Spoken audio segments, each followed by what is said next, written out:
Be serious, man. All right, ladies and gentlemen, boys and girls, Atlanta Falcon Nation, what it do, people? It's a Tuesday night. We have your annual, weekly Atlanta Falcon Nation heavy hitters. Heavy hitters, you ask. To my stage left over here, we have Mr. Jew, Talk, Sports, Calm Before the Storm. And at the bottom of the screen, y'all know this guy already. It's Mr. Mag. I'm doing my mad scientist thing. I'm doing my Dexter's laboratory thing right now. Dexter laboratory ass motherfucker, aka the mad scientist. And this is me, KStlyz, aka the sixth man, the goofy mother, whatever y'all want to say. What's going on, gentlemen? How y'all doing tonight? Hey man, I got something to say to you know how I am about these Atlanta Falcons content creators. I'm about to get in that ass tonight, so you guys be prepared for that. But I'm great. Otherwise I'm terrific. Y'all already know how I be. Up. I got something up my sleeve, man. I'll just say that. Hold on, I'm gonna go ahead and get in character right quick. So hold on. Yeah. What's going on, fellas? Damn, I can't see the comments worth shit there, so I just gonna do this for a quick little.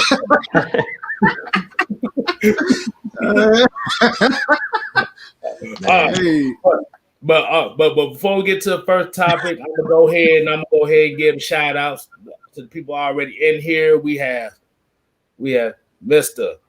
David M, down South Georgia boy, ATM 3405, Fred Moore, Twisted Torch in the building already. Y'all make sure y'all go subscribe to him as well.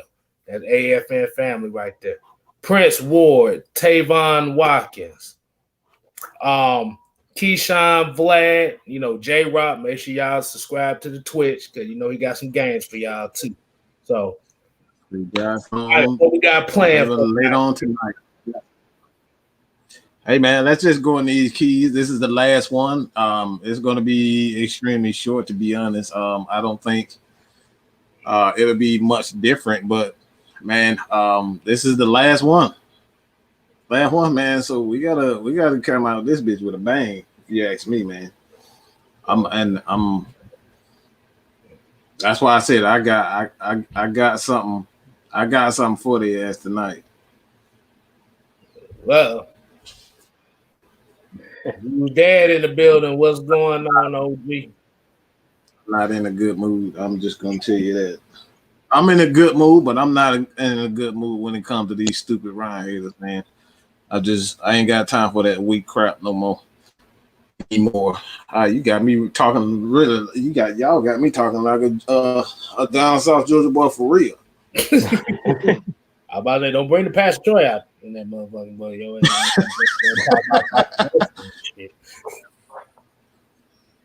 How you doing, Mr. Red?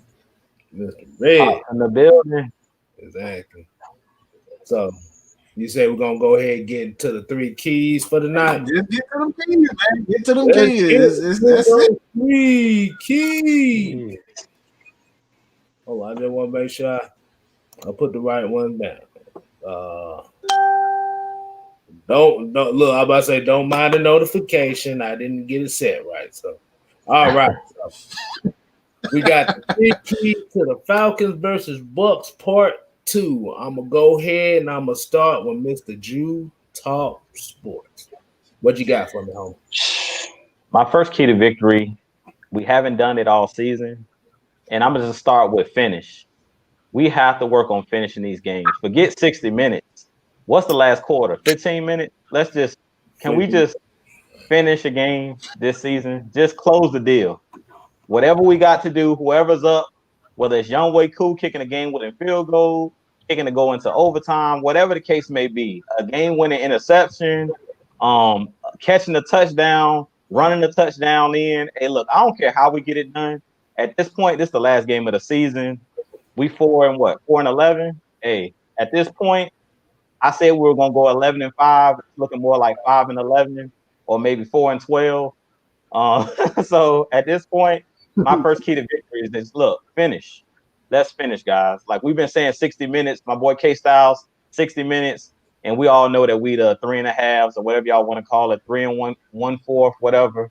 We can't finish for whatever reason, whatever it comes down to. Young Way Cool, he's been automatic all season until last game. So it's just like I don't even want to call this team snake bitten, but it's just like we haven't finished all season. We haven't put it together all season. Like if we can just get a good team win, the offense do their job, the special teams do their job, the coaching, just we need it all to come together. And it's the last game of the season. It's time for us to put it together. My second key to victory, we all know what I say every week. Trench warfare, as Mike said last week, or on the post-game show a couple days ago, run the football, play good defense up front, stop the run, get after the passer. Tom Brady's a sitting duck. This is the game. If you haven't got a sack all season, this is your chance. Tom Brady has nowhere to run. He's not going to outrun anybody. So if you want to get a sack, all those guys on the defensive line should be licking their chops.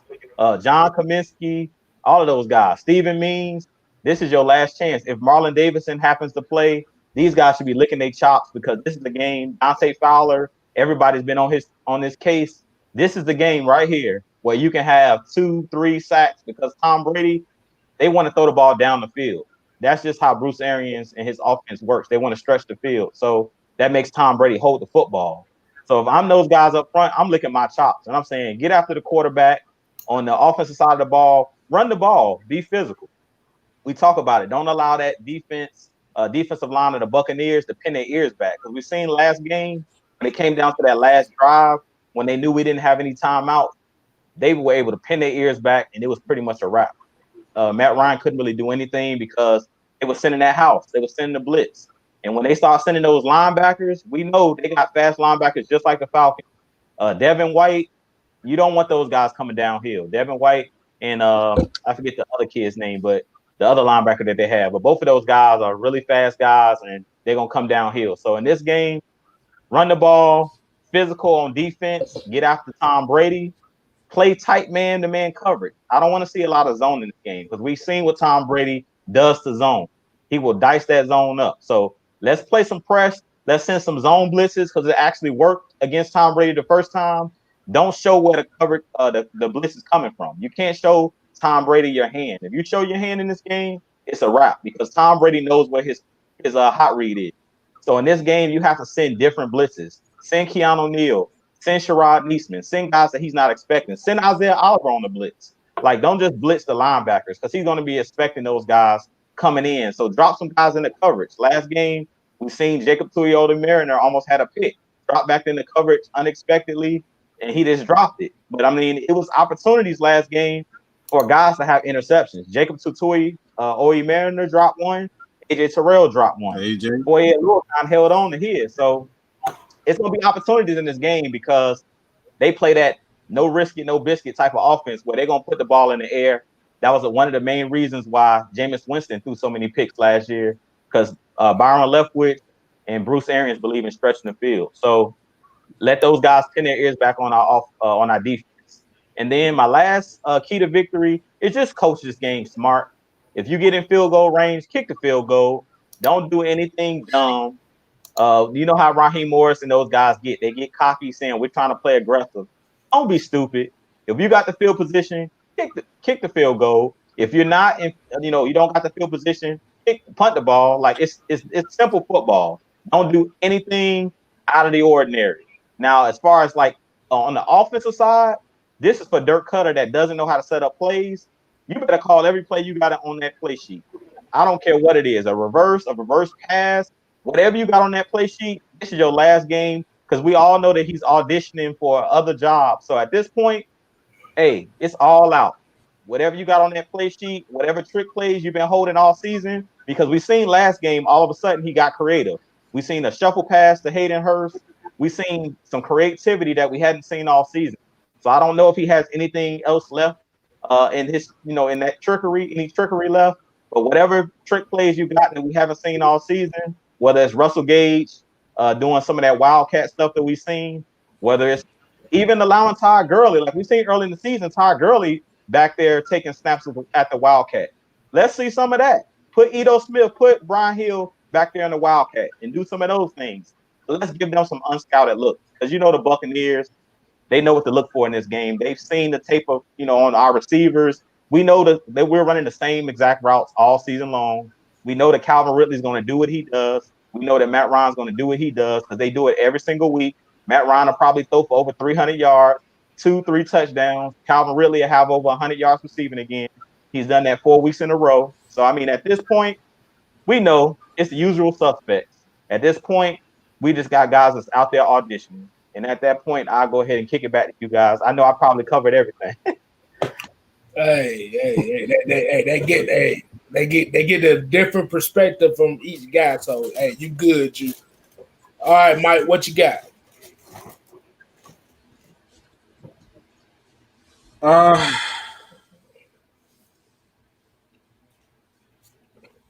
I think the first one is just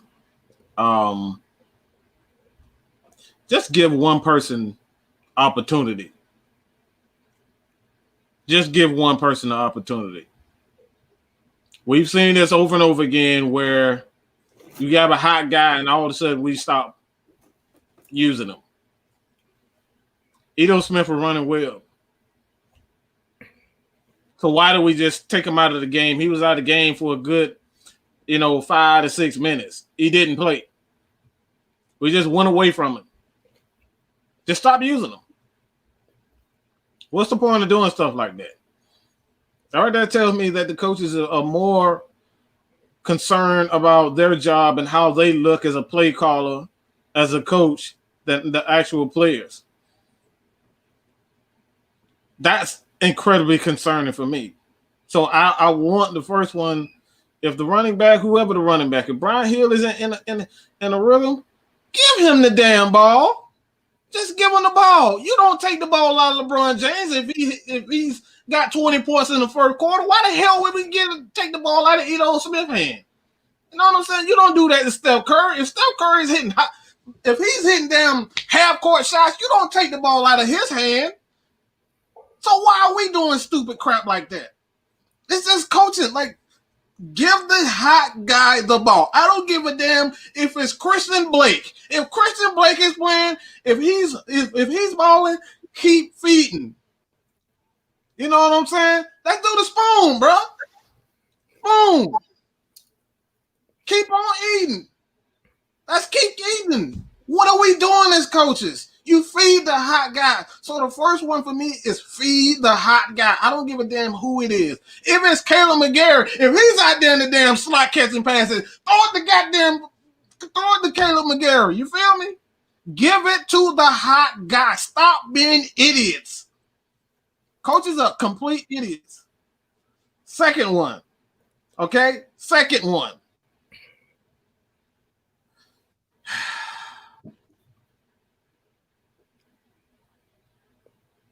Give that boy every opportunity to be a run blocker.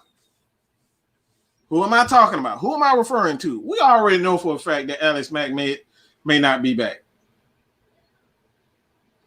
He may not be back. Sit his old ass down and put Hennessy back in. I don't care if he's ready. I don't care if he's healthy. Hennessy needs to play. If we don't keep him, we can trade him away for assets or a future guy, whatever it is. But he needs to play. There is nothing else for Alex Mack to prove at this current time in his career. He is what he is. So let the young guy play. And the third one, you kind of stated this. But why are we not? Why are we not? Tom Brady has always had issues with zone blitzes. You go back to playing against Rex Ryan, the Jets, whether he was with the Jets or he was with the Ravens, he's always had issues with the zone blitz. Even against Pittsburgh, he's always had issues with zone blitz. And we get scared. You just get scared and stop it. Oh, Tom Brady, he's too smart. He's going to figure it out. Excuse me? Let him figure it out before you stop it. You know what I'm saying? It's like we're beating ourselves. So that's for me, man. I think we got to keep that zone blitz, that third one for me, man. So KStlyz, what you got, bro? Oh man, y'all kind of covered a lot of what I would go say. I know probably people are gonna be looking at me as like, why am I eating? One thing, that's what the running backs need to do. They need to be eating. I don't think a lot of y'all don't know what I'm eating over here. I'm gonna go ahead and show y'all the bootleg version of Lucky Charms. But hey, man. But for real, I'll give my 3 keys here is, bruh. I actually found a meme that actually describes what my first key is gonna be. I'm gonna go ahead and show y'all right quick. Let me go ahead and get rid of that right there. It says Atlanta Falcons second half. I know that. Yeah, I already knew you was going there with that. But bruh, it is 60 minutes to a game. Whatever goes well in the first half, first quarter, needs to be going on until it has 000 on the clock. Because you cannot be, like I said, this is the last game of the season, so this is audition tape for everybody, coaches included. 9 out of 10, this coaching staff is not going to be here next year. So we need a culture change. So definitely run the, like Jude and Mike said, run the ball. Because Tampa Bay is not going to sit no starters down. This is a division game. I don't blame them. You want to destroy your competition. You were destroying your competition the last game. And then the second half, you went into this soft shell, ramen noodle ass defense, and it didn't work. So you need to keep your foot on their necks for 4 quarters, 60 minutes, 000 on the clock at the end of the game. Second thing you need to do, and I need to see some halftime adjustments. Oh my God. But Mag, I am not eating college cereal. This is KStlyz cereal. This is my cereal. I bought. Hey, this was for me.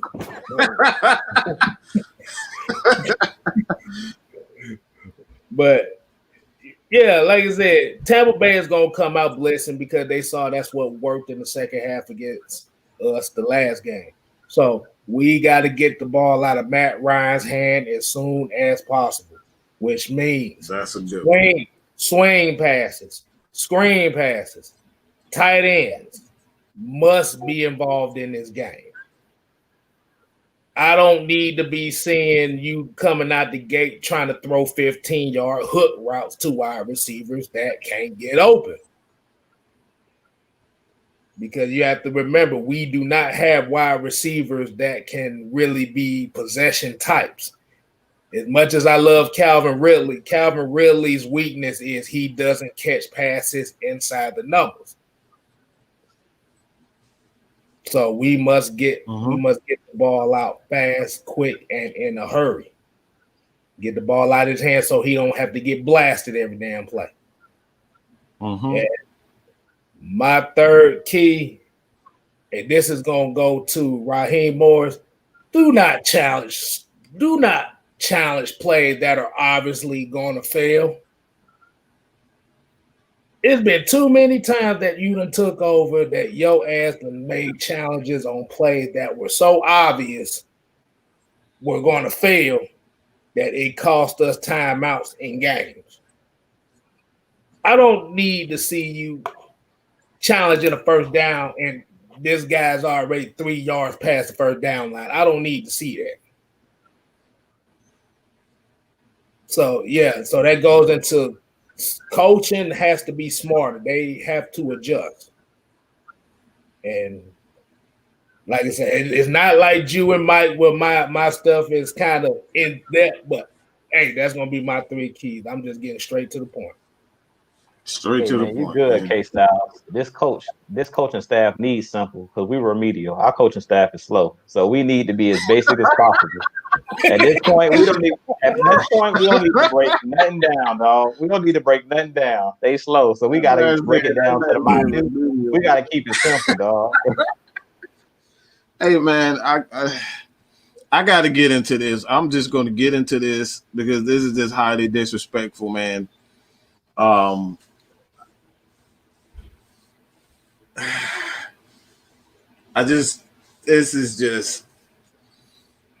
got to get this off my chest, man. I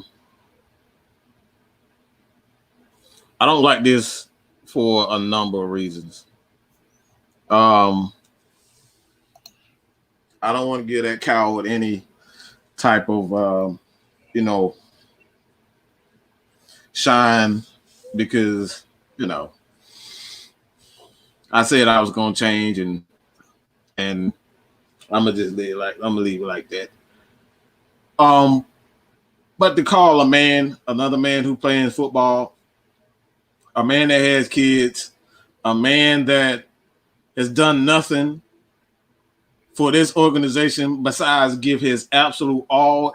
He's really given his heart, his soul, and his body to this organization. And we got fans that are literally going out of their way to call this, like tag this man on the social media and then call him a beta male. Just cowards. None of you guys, if you ever see this dude in life, half of you son of a guns will be running up with a t-shirt, boots, or a piece of paper or a football card or whatever. Have him sign an autograph. Y'all have all this energy to say this on social media about a man that has done nothing but give us all his all for this organization, and not just for the organization. This man has been a model citizen when it comes down to off the field issues. He ain't killed no damn dogs. He ain't kicked puppies. He ain't beat his wife. He ain't beat his girlfriend. No domestic violence issues. None of that. This man has done nothing but break NFL records. We're talking about the great Peyton Manning. We're talking about better than Joe Montana. We're talking about better than Steve Young, Warren Moon, Dan Marino. And Dan Marino's probably had the best, like we're talking about stats. This dude has better numbers than every one of them. The only thing that he doesn't have is that touchdown thing. Tom Brady, he's far and above when it comes down to the touchdown. Okay? This dude has done nothing but win. Offensive Rookie of the Year. One of the greatest NFC as far as the everybody love the PFF scores. Yeah, he was rated highest ever in NFC Championship game. Had one of the greatest throws that I've ever seen in a Super Bowl, along with Julio Jones's catch. That right there, how do you not appreciate this? This man got us to a Super Bowl. This man won MVP. Oh, even when he won an MVP, guess what the guy did? Oh, he broke a record. Broke a record, okay? You guys say what has Matt Ryan ever done? He broke a record. 13 different receivers in a season. Throw a touchdown to 13 different receivers in the game. And this is the stuff that you guys say that Matt Ryan, all he has is Julio. If that was the case, what's the other 13 people? What's the other 12 people he threw to? He's targeting more than one person. 13 different, 12 other players besides Julio Jones. And you guys say, guess what? Julio Jones made him. Roddy White. Roddy White was on his way to be a damn bust. He was a bust. But you guys don't even appreciate that. He made how many? Mike Mularkey, he made Mike Mularkey a head coach. He made Kyle Shanahan a head coach. Dirk Cutter a head coach. I can just keep going on and on. But you, Mike Vick cocksucker, still don't appreciate that. What is it going to take for you to respect this man? Just as a man, fuck the football. Because he's done nothing but give nothing. He's done nothing for this organization besides give his all. When the same guy that y'all worship gave y'all two fucking, he said fuck all y'all. But guess what? Y'all still on his nuts. Still on his nuts. Still worshiping him. Okay? So all you content creators, okay? All you content creators, and this is, I'm wrapping it up. But I want, this is a public a service announcement to all you content creators. Yes, I do hold you guys to a higher standard. I hold myself to a higher standard. It ain't nothing but love and positivity over here. That's why Jew is here. That's why KStlyz here. That's why your boy J-Rock, Miss Maggie, Low, Chair Artist 404, my boy Don from the Feline Sports Podcast, Devontae, even the guy that helped me in this, Lieutenant Dan and Unintentional Grounding. All these guys, Jazzy Jeff, all these guys have helped mold Mad Mike to what he is today. So ain't nothing but positivity and love over here. But we got to stop going at these players the way they, because half of you punks ain't even, you can't even tell. Somebody call you ugly. Somebody call your mama ugly. Y'all be ready to fight, ready to shoot somebody. But y'all want to do this. Y'all want to do the same crap to these people on social media as if they don't have family on social media watching you guys do this, harassing their family. So that's all I got to say, man. Which y'all want to speak on this? Because I can keep going on and all day, man. I see a lot of cowards that are content creators thinking that they can just say whatever they want to people, tagging these people got family. These people, like, this is serious. These people, you see guys like Hayden Hurst that suffer from depression, and you guys get on damn social media and you say all these ugly ass things. You don't know if this man, what he's thinking in his head. He can go back and shoot his ass in the head because he saw a fucking tweet from you. Know what I'm saying? Y'all weak for that crap, bro. And that, like, seriously, that's all I got to say. I can't get behind that crap, man. As a content creator, man, we need to be held at a higher standard because we got a lot of people that's following us and that enjoy what we do. And they watch every single second. Our kids, our nieces, our nephews, a lot of people are watching us. We got to be better, man. And that's all I got to say about that. I'll go ahead and go next on this. Beta male. See, now that's not even football related. You call anybody a beta male that you don't know, that's a reflection tactic.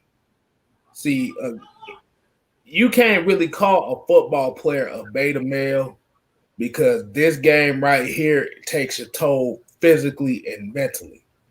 Then you have to deal with fans that don't like you. Because let's just be honest, this is the same as that situation that Donovan McNabb went through in Philadelphia. Because remember, when he got drafted, they booed him out the building because they wanted Ricky Williams. Now we can we can criticize Matt Ryan for his play on the field as far as okay, he's not being assertive enough on letting coaches know what he want to do, or he may have made some questionable throws here. But when you start talking beta male type stuff, you're basically questioning this man's manhood. And that is beyond football right there. That's a coward right there. Because that's something that you wouldn't say to that man's face if you had the chance. Because, like I said, we can defend his play on the field. And like I said, you have a corner of the Falcons fans that wish Matt Ryan was never here in the first place. Like I said, we get that. There's a lot of people like that. They said wish Matt Ryan never was in the NFL in the first place. But when you start insulting somebody's manhood, that's beyond football. I like I said, I say it like this. If you ain't, like I said, if your only argument is he's a beta male, them fighting words right there. You're basically saying you want to fight this guy because he's not what you wanted him to be. And like I said, I'll throw a couple comments that I did see in here a little bit. Well, Sean Jones here says, why can't he throw the 13 receivers? Now Kyle Shanahan made Matt Ryan and he was an MVP under Kyle Shanahan. Why can't he do that now? I'm about to say, and like I said, I'm finna say this in a respectful way. Why isn't Jimmy Garoppolo an MVP if that's the case? Because if the Shanahan offense is what made Matt Ryan, Garoppolo should be an MVP right now. You have to remember this guy done went through 4 or 5 offensive coordinators in his career. Most of your elite quarterbacks that y'all would say were elite have had one system 10 plus years. Now, and then like I said, those type of fans right there, them usually the fans that call us dumb, they call us stupid because we defend Matt Ryan and what he does. Like I said, I wish he did better. It's more than Matt Ryan could have did. And that's how any other Falcon fan would say it. But at the end of the day, he doesn't miss games. Like I said, you can't be a bum if you top. Like I said, and we're gonna use this as stats because we have to remember, Hall of Fame is all about stats. It's not about your image or nothing. It's all about the stats. Because if it's all about image and stuff, Matt Ryan will be on the bottom of the totem pole because he doesn't have commercials. He doesn't stand out. Like I said, if you look at that Lakers dynasty in the 80s, Matt Ryan is Kurt Rambis. Yeah. He's Kurt Rambis.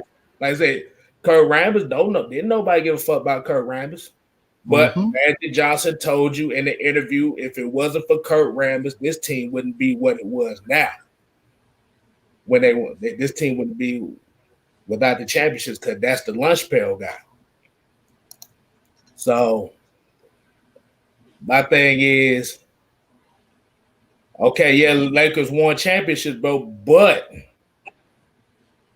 I'm gonna have to put this guy on here because, like I said, I'm gonna respectfully say this right here.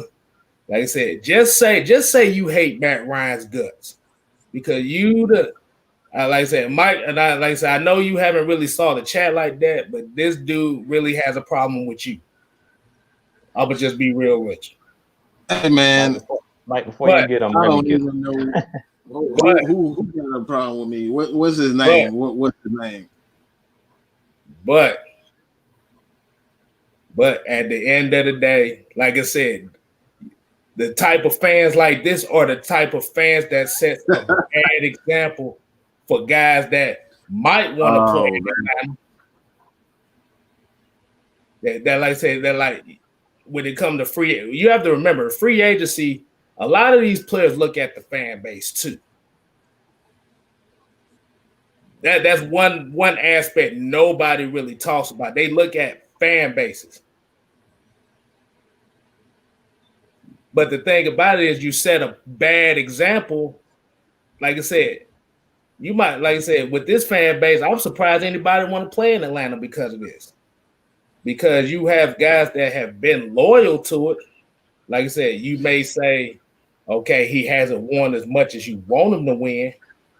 But I look at the Detroit fan base, for example. Matt Stafford ain't won a playoff game yet. And I don't even hear this type of hate that Matt Ryan gets. I hear Phillip Rivers. Phillip Rivers in San Diego was beloved. They ain't even won an AFC championship game. But the thing about it is, if I was Matt Ryan, be honest with you, if I was Matt Ryan, I would want out of Atlanta, to be honest with you. Because if I was Julio Jones, I want out of Atlanta. If I was Grady Jarrett, I would want out of Atlanta too. Because it said he said Matthew Man, Stafford. get that fucking idiot off my motherfucking channel. Get that fucking dumbass off. I ain't got time for that dumbass shit. Like, let your like, look, man. Yeah, just get him off, man. Just get that dude off here, man. Like, I ain't got time for that. Like, that's what we don't do here. Yeah, I respect everybody's opinion. You know, Sean Jones is like one. Sean Gomes and Sean Jones, both of those guys are notorious for being anti-Matt Ryan guys, but they still show respect. It's all about respect here, dog. This is what we do here. We show each other respect for our opinions. Don't be disrespectful. So if you're going to continue to be disrespectful, you just got to go. This is not the platform for you. You can go to Twitter with that. You can go to Reddit. You can go to Facebook. Facebook got 1,000 damn. Go to Atlanta Falcons Bird game. Those are your people. Go there and hang out there. But you ain't coming here. Excuse me, dude, but go ahead. Go ahead. Oh yeah, I'm about to crush their dreams real quick. So y'all know how I feel about Matt Ryan. I made a whole, if y'all go back on my channel like a year ago, I did like an hour-long video talking about Matt Ryan. I went back and forth with my cousin. He's a Dallas Cowboys fan. He was saying that Tony Romo was better than Matt Ryan. And I was like, come on, dude. Like, what had this man done? And I feel like the biggest problem, and I'm going to go to basketball for a second.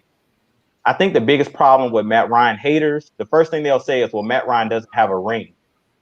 That doesn't mean anything for the individual player. It's just like when Michael Jordan was losing to the Pistons and losing to better teams. He was losing to the Celtics when they had Bird, Parrish, McHale. They were a better team, but it was nobody in a right frame of mind that was going to say Isaiah Thomas, Joe Dumars were better players than Michael Jordan, player for player. And that's the player, and that's the problem that I have with people that consistently say, well, Matt Ryan doesn't have any rings. That's a team accomplishment. Winning rings, and that's the reason why I don't call Tom Brady the GOAT. Because he played with a great team. The Patriots was a great organization as a whole. He played with great defense, great coaching, great special teams, great players around him, great running game. Like it's a lot that goes into that. And that's what the biggest problem with the haters. The only thing they really can say about Matt Ryan is he doesn't have a ring. And that was the main reason. Y'all know I'm a huge LeBron James fan. That was the main reason LeBron left Cleveland the first time. Because I feel like if LeBron never leaves Cleveland, that first go round and goes and plays in Miami, he probably never wins a ring. And the reason why is because he couldn't get big name players to want to come play in Cleveland. LeBron tried to recruit guys, but it's a small market. Nobody wants to play in Cleveland. So they could never get another star like a Dwayne Wade, a Chris Bosh, to want to play in Cleveland. It was nobody in their right frame of mind that thought that any of those players on the Celtics, Garnett, Ray Allen, Paul Pierce, did anybody in their right mind think that one of those guys on that roster was better than LeBron James when they were beat? No, they played for better teams. It's the same thing with Ryan. He just on the Falcons. If you put Matt Ryan on another team, put Matt Ryan on the Patriots with Bill Belichick coaching. Put Put him Matt on Ryan. the Rams. The Rams would be 2000 Super Bowl champions right now if they had Matt Ryan. They would have scored more than 3 points in the Super Bowl. Exactly. Put Matt Ryan on the Saints. Like a lot of people always has this comparison, Drew Brees or Matt Ryan. Put Matt Ryan with a great offensive mind like Sean Payton for his whole career. Because what people don't realize, he's in this one system. Drew Brees has been in that one system. Other than when he was in San Diego, when he's been with the Saints, he's been in that one system the whole time. Same thing with Tom Brady.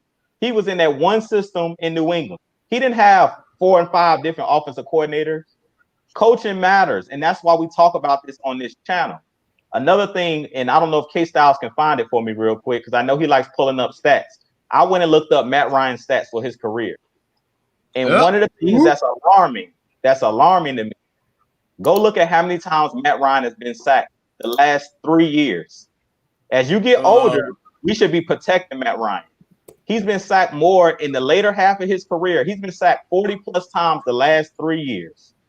He's been one of the most sacked quarterbacks. And that's the problem I have with Dirk Cutter. Everybody that says you guys are Matt Ryan, Ryan Knights, whatever y'all want to call us, once he pulls up this stat, you're gonna see what I'm talking about, or why Matt Ryan has struggled. And it really is not him necessarily struggling, but him being sacked over and over and over again. Early in his career, when he had a running game, when he had Michael Turner, when we actually had a great offensive line that protected him, and we were balanced on offense, we were one of the best offenses in the league. Now that we went back to Dirk Cutter, and it's all about pass, let's throw the ball down the field, Matt Ryan has been one of the most sacked quarterbacks. He's been abused, and that's the problem that I have with Dirk Cutter. And this is the problem that a lot of the fans, they don't go and look at the stats. They don't go and research. If you go do your research, you'll see why the Falcons are struggling, why the Falcons continue year after year have the same issues. We talk about the Falcons being soft and that it's a culture issue. Well, this is the problem. We're not balanced. And that's the problem with the whole Matt Ryan. You have to separate the player from the organization. You can't just lump Matt Ryan with the Falcons and say, okay, well, he hasn't won a championship. Well, let's explain why he hasn't won a championship, because there's reasons behind it. Not just because, okay, it's Matt Ryan, it's his fault. Because if you look at Matt Ryan's stats, he's not throwing a bunch of picks. He's not the reason that we're losing these games. Go pull up Matt Ryan's stats for this year. He's top 5 in passing this year. I think he's 4th in passing on the season. So if he's 4th in passing yards, and if you go look up his QBR, if you go look up his completion rating, I think his completion rating is like 66%, something crazy like that. If you're over 60% completion rating, you're a good quarterback. He's almost at 70% completion rating. As much as we throw the ball, and we're not even as unbalanced as we are, you would think that his completion rating will be way less, because teams know we're throwing the ball, and he's still completing all of these passes. So this is our point. This is what the fans have to go and look at. Do your research. Don't just state, like I've seen the video, and I know what Mike was referring to when he was talking about a lot of us as content creators, we're not being responsible. What we're doing is we're watching ESPN, we're watching these big networks that say, well, since the Falcons lost, it's Matt Ryan's fault. Did you watch the full game? Because a lot of these guys that are analysts and things of that nature, they're not going back and breaking down these games and actually watching the full game. They're watching 5 and 10 games at a time, so they're watching highlights. It's one thing to watch somebody's highlight and to watch the full game and break down the film. Matt Ryan, he's only had this season, to me, Matt Ryan only had 2 bad games this season out of a 16-game schedule, or 15 games played so far. The game against the LA Chargers, and then the game he had a bad interception against the Panthers, if you guys remember, where he threw that bad interception. I think he tried to throw it to Russell Gage, where it kind of was just like a bad pass, and it was really like we would have scored that touchdown. That would have put us, I think we would have took the lead in that first time that we played Carolina. Other than those 2 games, Matt Ryan is balled out. Go ahead, KStlyz. I see you. All right, I'm about to say we got a super chat from Sean Jones here. He basically said, y'all know I love you guys and I love your show, but you know I got to get on Matt Ryan when he's not playing good. And that right there, like I said, you have to get on, like I said, if you talk about guys that don't play good in certain games, that's understandable. We understand that. But the thing about it is when you start talking about beta male, as in you're basically calling him a bitch. In the nice term, you call him a bitch. Like I said, that's like I said, if it's something that you won't say in somebody's face personally, that's something that you don't need to say. Because Right. and I know who you talking about, Mike. I seen it early. But the thing is, you come up to these football players and you start talking the type of trash like that, these football players are liable to whoop your ass. I'm just gonna keep it real. And Drew, you said pull up the stats of how many times he has been sacked. Hold on. I want to go ahead. I'm gonna go ahead and I'm gonna share screen this so people can see what I'm looking at for this season. All right. Okay, we're looking at. God damn it! I got this bootleg ass pew. So mind me. Okay. So if I move, damn it! Come on. So we're gonna okay, where you see where it's highlighted at? You see where my cursor is at? Right. Okay, so how long we done had Dirk Cutter? Like what was the years we had Dirk Cutter as offense? I think we came back 2019. 2019. Yeah. 2019. 2020, he done got sacked 88 times in 2 seasons. Come on, bro. 88 times. 88 times. 88 times in 2 seasons. And what was the years we had beforehand with Dirk? I think I know it was 2012, I think 2011 and 2010, if I'm not mistaken. 10, 11, 12, and 13? Yeah, I think so. Okay, so we can go ahead and we can look at hold on. Okay, here we go. So we're looking at 28, 44, 31, and 30. So this dude then got sacked almost 200 times in 5 years with Dirk Cutter. Oh my goodness. And if you look at the numbers, all of the ones that are the high numbers in the 40s, those are all Dirk Cutter. 44, way up there, 42, 48, and 40. Mm-hmm. Yeah, that's bad. And another interesting thing that I see now when I'm looking at the numbers, the sack numbers. I know a lot of people think that mobile quarterbacks kind of saved them, but mobile quarterbacks, I'm just going to give you guys the sack numbers just from this season. You look at Deshaun Watson. Deshaun Watson has been sacked 45 times. This is another mobile quarterback, Russell Wilson. He's been sacked 45 times. Kirk Cousins, I don't think he's necessarily a pocket quarterback. I think he's in the same category as Matt Ryan, but Daniel Jones is another guy who is a mobile quarterback. He's been sacked 52 times. 43 times, excuse me. 43 times. These are mobile quarterbacks. Carson Wentz is another guy. He's been sacked 50 freaking times. So when you look at the numbers, all you guys like to say that, that a lot of like mobile quarterback being able to run saves you. It doesn't. We just proved it yet again. You guys, we always talk about stat Ryan. Well, the guys that you call the best, and if he can run out of, pressure. Well, we just pretty much proven that to be false. Like I said, the mobile quarterbacks that you guys are worshiping right now, these guys have been sacked more times than Matt Ryan. Let me say that again.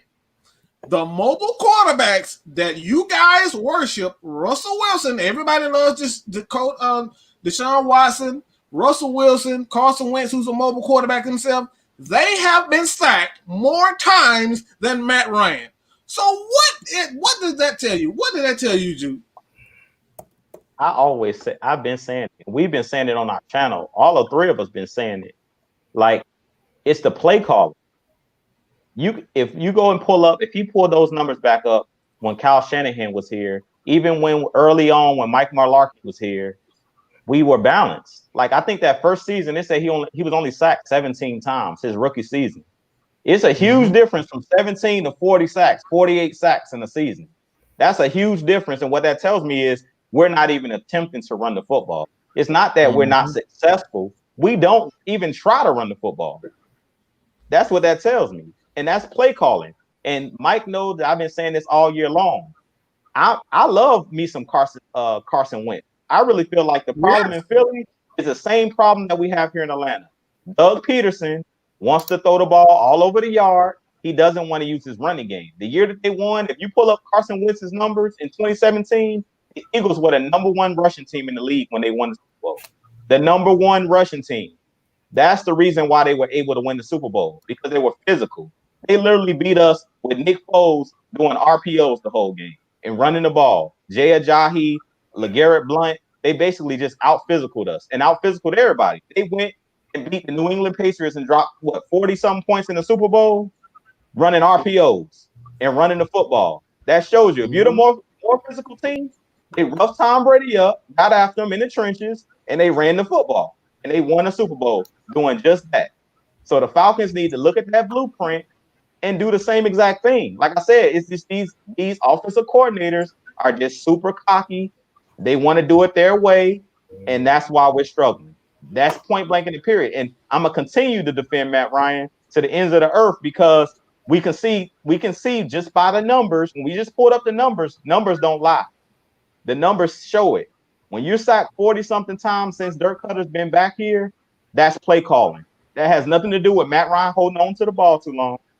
When the number jumped from 20-something sacks to 40, almost 50 sacks in a season, that's a difference of 20 sacks. So you're telling me Matt Ryan every game is holding the ball too long? And if that's the case, he's holding the ball because nobody's open. So that means you're not creative.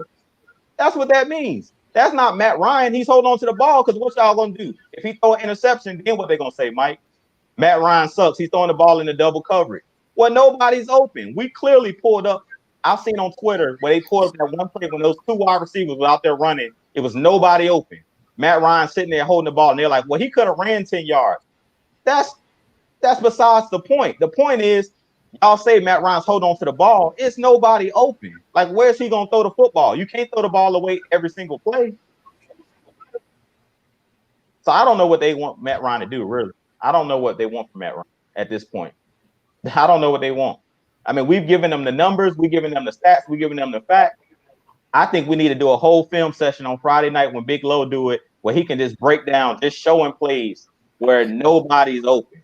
These guys are just running the same exact routes over and over.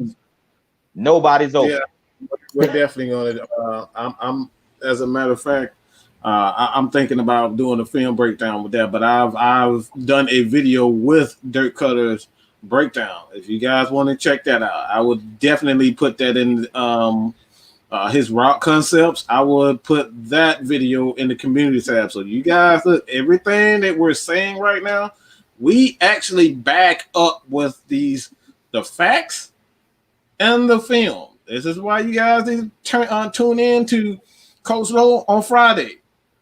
We are giving you guys the opportunity. We're giving you the opportunity to see it for yourself and not just take our word for it. These are the facts. I want to cut in too, Mike, really quick.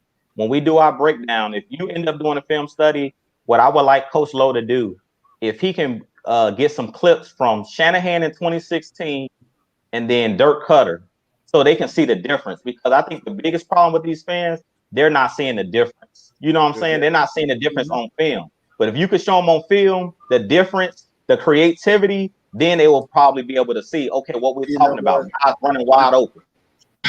I'm glad you said that, because that was a project and I just totally forgot on. I forgot about it, man.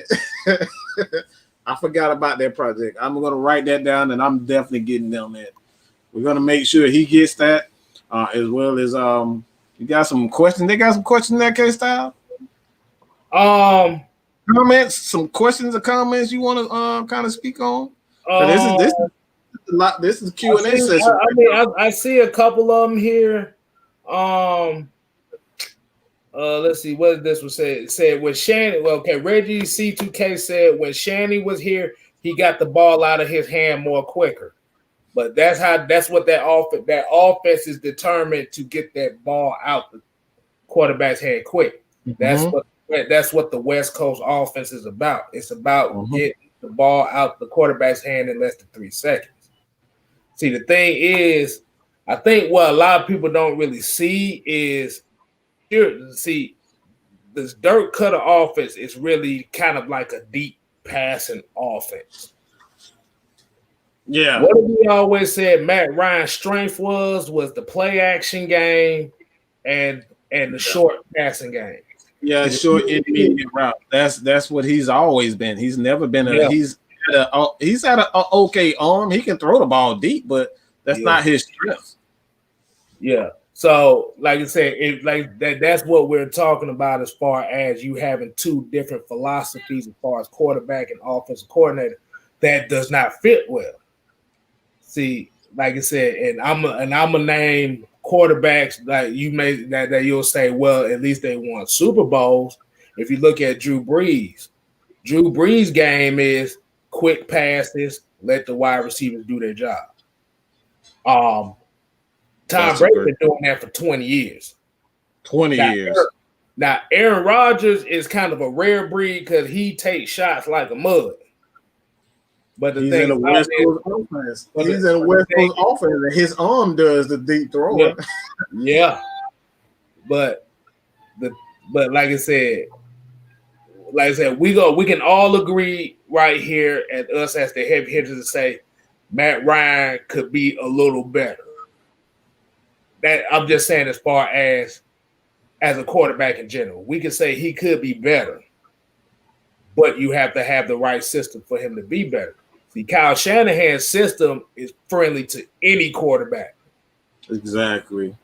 Because you can boot out, move the pocket, you take that rush away, and you can throw quick passes. That's what that Kyle Shanahan offense is about. It's about quick passes, moving the pocket to the outside to get away from the rush. And it doesn't need explosive receivers for that offense to be productive. Like he gets it out. That offense is predicated is just on taking advantage of the defense. You can't cover everything. That's he knows that. So that's why he does crossing routes. He has running backs coming out. He has fullbacks going out the slot. You don't know what's coming. That's the beautiful thing about the West Coast offense. Don't have to have a talented arm as long as you can read a defense as a quarterback. I mean, you looking at right now. I mean, you go back to 16. The Falcons had Jacob Tamme and Levine Toilolo, bro.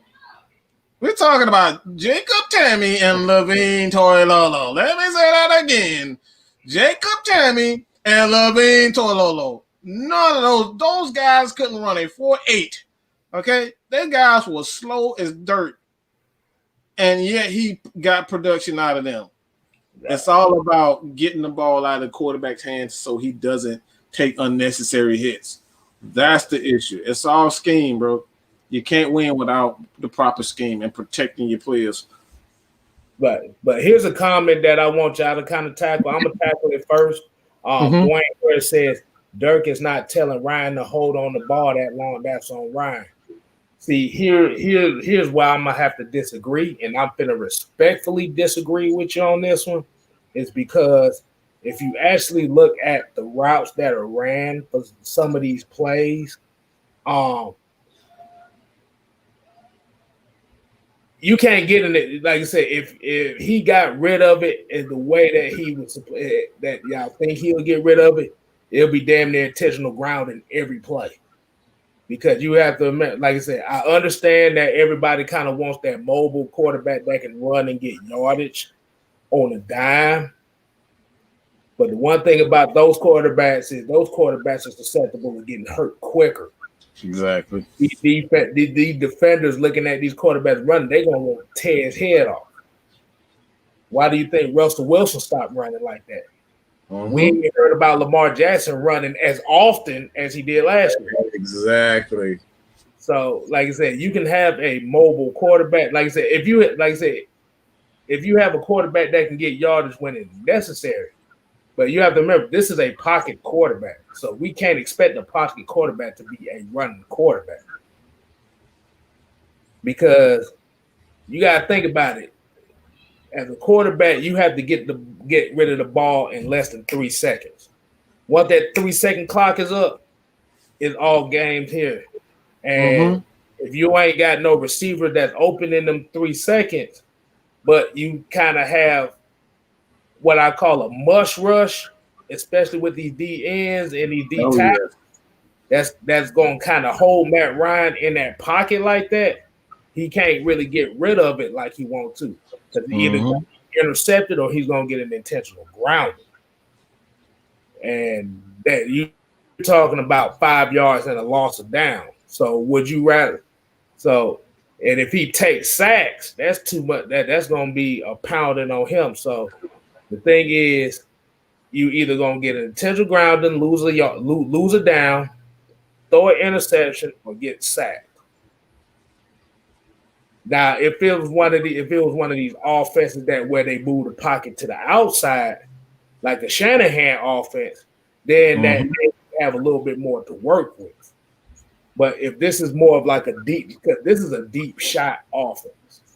Remember, this is the same offense Tampa Bay ran in 3 to 4 years, where Jameis Winston led the NFL in turnovers. And that's interceptions and fumbles. So, like I said, you can't ask a pocket quarterback to be a Michael. You can't ask a pocket quarterback to be a Russell Wilson. Michael Vick wasn't even good at what he was doing. He was just bad. Let's be real. Yeah, he wasn't good at evading sacks. Well, say this too, Mike. If Michael Vick was playing in today's game, the athletes now are much better than when Michael Vick was playing against. Yeah, if he got out the pocket now, Montez Sweat and these guys like that, Chase Young is hunting him down. That he ain't running for like how he was getting those 50-yard touchdowns and stuff like that. Ask Lamar Jackson about these athletes now, where you got these defensive ends that play power forward in college, and they're not fat boys. These guys are faster than your quarterback, faster than your wide receiver. They're like dang near Julio Jones lining up at defensive end. Look at Chase Young. Go look at Chase Young's combine. That dude is not a fat dude. He's not slow. A lot of these guys that you're looking at, Dante Fowler is not slow. Tat McKinley, Big Beasley, those guys were not slow. That's the reason why Dan Quinn fell in love with it. These guys are athletes. You see Foye Luakon pick that ball off and look like my God, he had the ball in his hands, juking guys. Like these guys is not slow. So all of that thinking that we have a running quarterback, they can escape and escape all of these pass rushes and escape the sack. No, that's scheme, and that's what KStlyz jumped right into it before I could actually get to it, talking about Kyle Shanahan. Where if you're doing those bootlegs, when in 2016, when Matt Ryan would get in trouble, if you're doing a bootleg, you're already outside of the pocket, so you can throw the ball away. A lot of these plays, these 5 and 7 step drops, these play action shots that we're taking down the field, Matt Ryan is in the middle of, he's faking the play action and he's dropping back 5 to 7 yards. He's still inside the tackle box, meaning if he throws it away, it's automatic intentional ground. So and to be honest, how many times have we seen this year Matt Ryan actually escape the rush and run for a touchdown against Carolina, 20+ yard touchdown, bootleg out and run for 10 yards? It's not like Matt Ryan is not athletic. He's not Michael Vick, but he's still athletic and he's mobile enough. Like KStlyz says, he's a pocket passer. He is a pocket passer, but he can get out of harm's way. He's very good at getting out of harm's way. I just think we want to see the elite athlete like a Kyler Murray. But what happened to Kyler Murray when he tried to run? He got hurt. Right now, Kyler Murray is hurt. He hurt his shoulder because what he was doing, running. So that's what I'm saying. So that's not the end all be all is running. The scheme is what the end all be all is. We had a better scheme, and if we actually had a running game where we're not so predictable, because if you guys remember in this last game, I think it was right after Foye Luakon got that interception. We threw the ball 3 straight times. The first play was a jumbo set, 2 wide receivers out, tried to take a deep shot. Matt Ryan got sacked. It's plays like that, those negative plays that has been killing the Falcons all season long. One thing that I've loved, that I've seen over these last couple games, how many times have we seen Matt Ryan on first down do a play action pass and throw it in the flat to Keith Smith? He gets 5 to 7 yards. Easy. Wide open. because he's getting the ball out quick, out of his hands. And if you were listening to the broadcaster, they said it multiple times. Moose Johnson said it multiple times. He said, it's the easiest pass in football. That flat, that fullback's gonna be open every single time. Nobody's covering him out of the flat. It was even one play where he bootlegged out and Calvin Ridley came backside and ran and was wide open on the bootleg. So it's plays like that we're not seeing, that Matt Ryan is best when we get the ball out of his hands, get the ball into the athlete's hands, and let them do the work. A lot of these schemes that we're seeing, Dirk Cutter's having Matt Ryan hold on to the football, take 5 and 7-step drops, and that's when the sacks come because the offensive line can't hold up. A lot of these teams, like the Saints, that sacked Matt Ryan that first time, like 8 times. Those are the type of issues that Matt Ryan, in situations that Matt Ryan has been put in. It makes him look bad as a quarterback, but we can't see when you're watching the TV version. We can't see the guys downfield that's covered. It's a reason why Matt Ryan's just sitting there patting the ball, and then when they reverse the screen and show the real screen where we can see all the wide receivers, 9 times out of 10 is nobody open, which means it was a coverage sack. We give you guys with film breakdowns here at AFN. This is the version. This is why I do these breakdowns so everybody can see the field and how they see it as an announcer. And this is why these announcers are saying these things during the game. KStlyz, you want to go in that before I go? I was going to get into this comment by Wallace Smith. He was saying he was getting sacked 45 to 47 times a season. Yes, he was, but you have to think about it. About 65% of those sacks was because of him. The thing about Michael Vick was definitely like he's exciting. He could run for those yardage, but he kind of had that Barry Sanders mentality as far as I'm going to try to make something out of nothing, and he ended up taking sacks that were 15 plus, 20 plus yards because he was trying to make that happen. So you have to remember Michael Vick was a one read and run quarterback, which was if Algie Crumpler was not open, he was going to look to run. Now, you may have said there were certain games that, okay, he may looked at his progressions. Like I said, that's why we give the credit to Andy Reid, because Andy Reid knows how to work with these quarterbacks and know how to get the best out of them. See, the problem with Michael Vick in Atlanta was outside of Darren Reeves, he had Jim Moore Jr., who really doesn't give a fuck about developing nobody. And that's where we got to give Arthur Blank kind of like the side eye as far as Michael Vick's development was, because, like I said, and I'll say me included, everybody in Atlanta ate up Michael Vick running the ball. That 2002 game against the Vikings made him a lot of money, made Atlanta a lot of money when he ran that ball against the Vikings in overtime.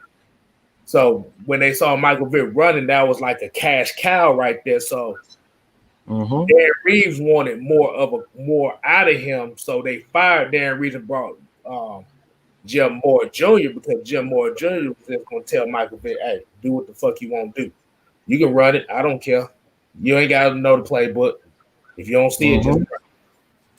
And Michael Vick missed games because of that, because he would try to make a play so much. Sometimes you would see him limping. Now, with Matt Ryan, like I said, he is a pocket quarterback. He's not going to run like that. There are some plays where if it's 5 yards and it's open, I would like to see him run as well. I will agree with that. But at the same time, you have to think he's trying to make a play downfield as well. I think any quarterback that, like, especially in today's NFL, like I said, them 5-yard runs are not guaranteed, even if they're wide open. Like Lamar Jackson can run his ass off. I will admit that. He has 900 rushing yards right now. See, but the problem with Lamar Jackson right now is when it comes to the playoff, these defenses already have a game for him. You could look at the last 2 playoff games, Lamar Jackson, he's had no impact on the Baltimore Ravens at all. Let's see. Okay, I'm looking at Dwayne Harris again. He's coming in with some more shit. Hold on. I saw he's basically saying Julio Jones is the only wide receiver he can trust. I mean, shit. Like I said, hey. I don't necessarily agree with that. I don't really agree with that. I think he trusts all his receivers. They wouldn't be on the roster if he didn't trust them. I think it's more so that you have to put these guys in position to make plays. And this is something that I deliberately made these film breakdowns because of the questions and the comments that you guys were giving. Why is Matt Ryan patting the ball so much? Well, because the freaking route concepts are just, they don't make any sense. Sometimes, like, we still seeing this same stuff today. We got 2 or 3. We had like 3. Me and KStlyz were talking about this. We had 3 receivers running same routes at the same area. And I don't know how the hell Matt Ryan still got the ball in to I believe it was Stalker. He fit the ball in the Stalker. 3 receivers in the exact same vicinity. These are the things we're talking about. You got to have a better game plan, better route concepts with these guys. And this is what Dirk Cutter doesn't understand. This is not 1999 anymore, okay? This is not 1999 when you with the Jacksonville Jaguars or whatever year it was, 2000, early 2000. This is not how it works. You have to have a legit plan to attack offense, whether it's the attack the defense, whether it's from the running game or the passing game. You got to set up plays, and this is a concept he's just yet to understand. He's yet to understand. He doesn't care about that. All he cares is about, my quarterback is extremely good. I have Calvin Ridley. I have Julio Jones. We're going to make it work. And yes, a lot of the time it does work, but you can't live on that with good teams. You can't live on that. These are very good teams that we're losing to. These are very good defenses. They're going to figure you out. This is the NFL. These guys are the best of the best in college. The best of the best. They're going to figure you out. So that's the issue that I have. Okay. So I also have a question too. I'm gonna let you hit on this question as well. But this is not a question that's in the comment. It's especially for a couple guys that's in the comments, Jermaine Scobie and Dwayne Harris.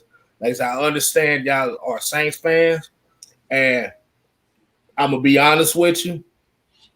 Like I said, well, as we know, the Saints have won this division 4 years in a row, right?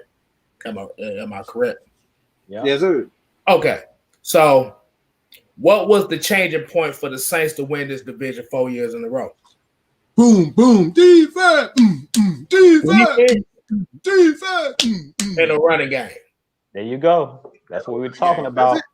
Defense and a running game.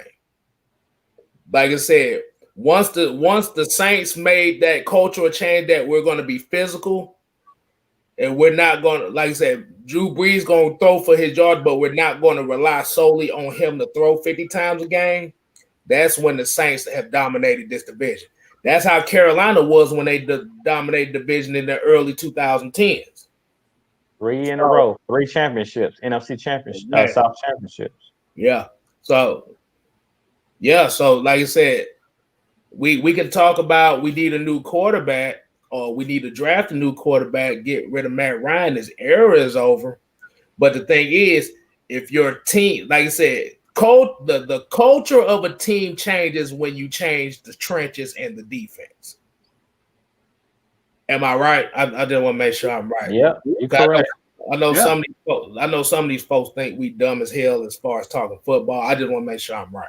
Yeah, we know what we talk. Yeah. We don't know what we're talking about, so we're just talking out the side of our own. We 4-11. We don't know what we're talking about, but we still 4-11. Yeah.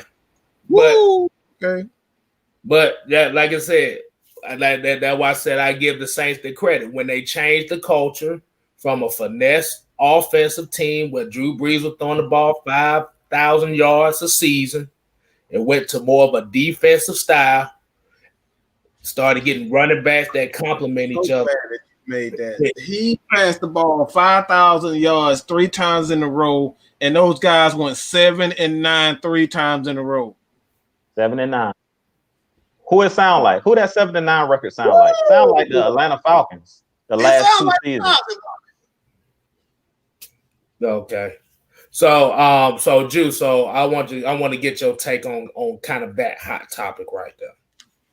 Hey, I agree with you. We've been saying it all year long. Y'all know I love the defensive line. I love the trenches. Like when I was younger, when you're younger as a kid, you see the receivers, you see all of the running backs and stuff like that, the wide receivers. Personally, cornerback is my favorite position to watch.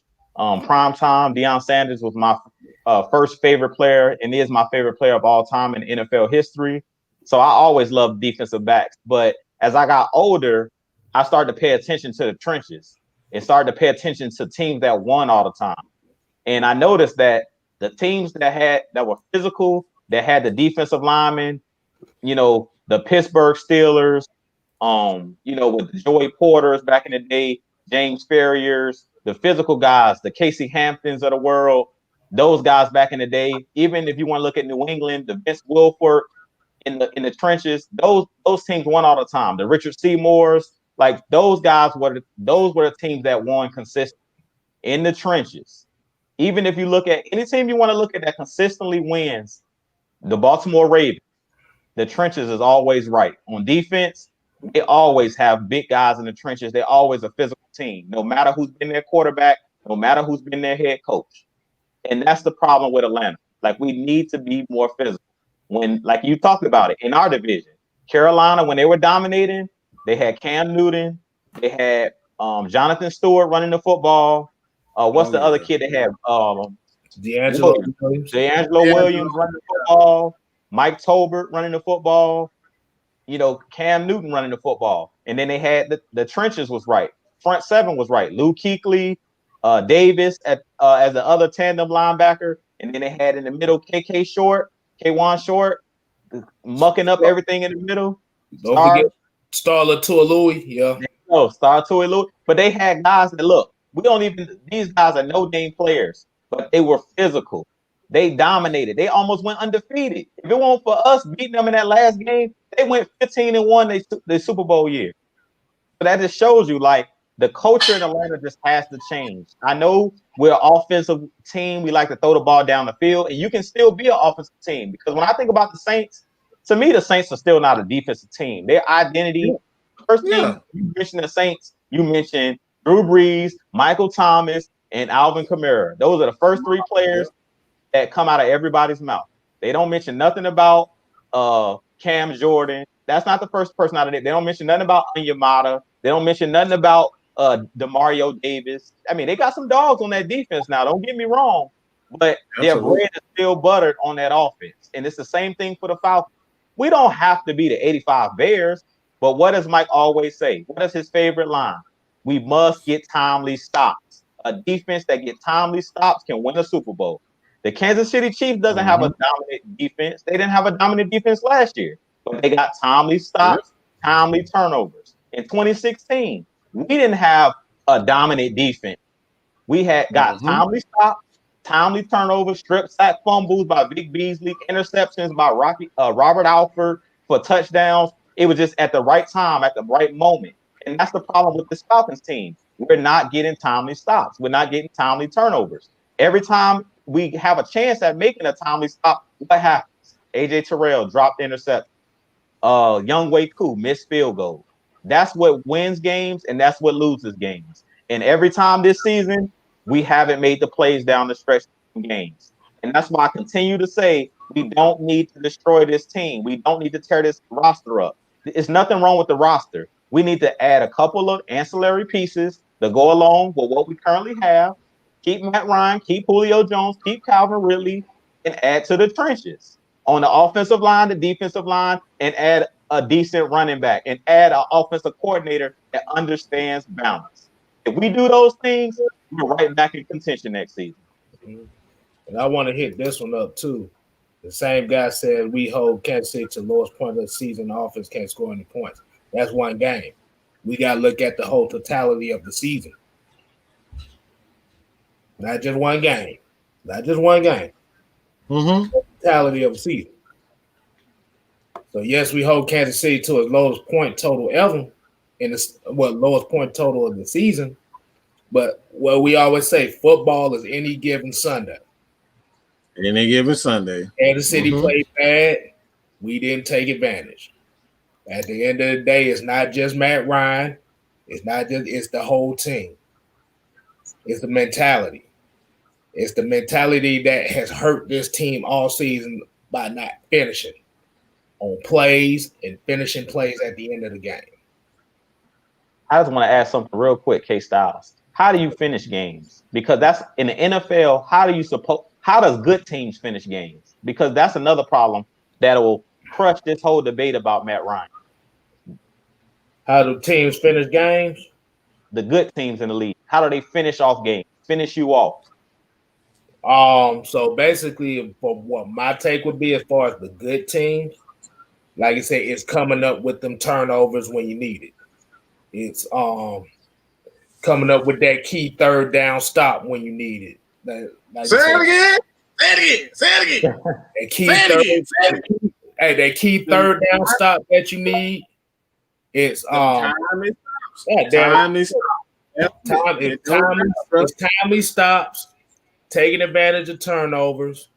I believe, yes, the offense could score more points in the second half if it have to, but the only problem is with that is if the other team is making adjustments and we're not making adjustments, that's not just a quarterback issue. That is a coaching issue. Coaching, like I said, you can have a great team, but if your coaches ain't worth a damn, like I said, you're basically going to end up with a mediocre team. I like your answer, KStlyz, but we have a friend that's phoning in, and this is the answer that I was looking for. Run the goddamn ball. I'm gonna just say it. Run the ball. That's how you ice the game. That's how you ice the game away, right there.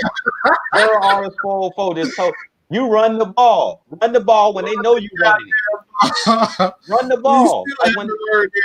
We ain't learned that yet. That's how we lost the Super Bowl. We 4 years, and this is why I say we remediate. We 4 years later.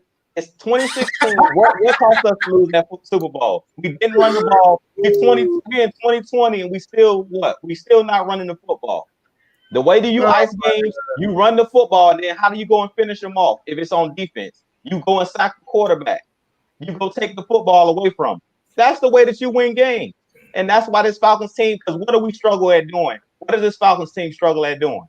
Getting after the quarterback, getting sacks, and running the football.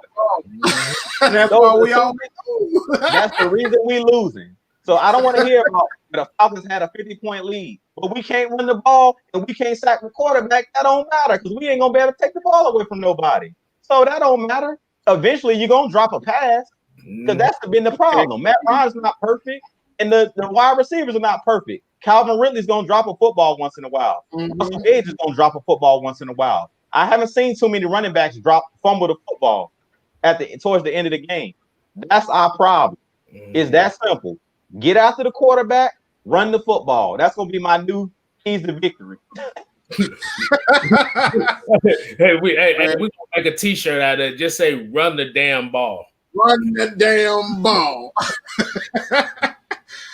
Hey, man. I want y'all to hit the comment right here. This is Wallace Smith. He said, I don't understand why our young fans want to draft a quarterback in the first round and still have the same problems and not fixing the defense. Yeah, that's the issue. That's the issue we having. We still like I'm trying to not sneeze, but Mike, before you go, what part of drafting the quarterback is going to help us run the football and sack the quarterback?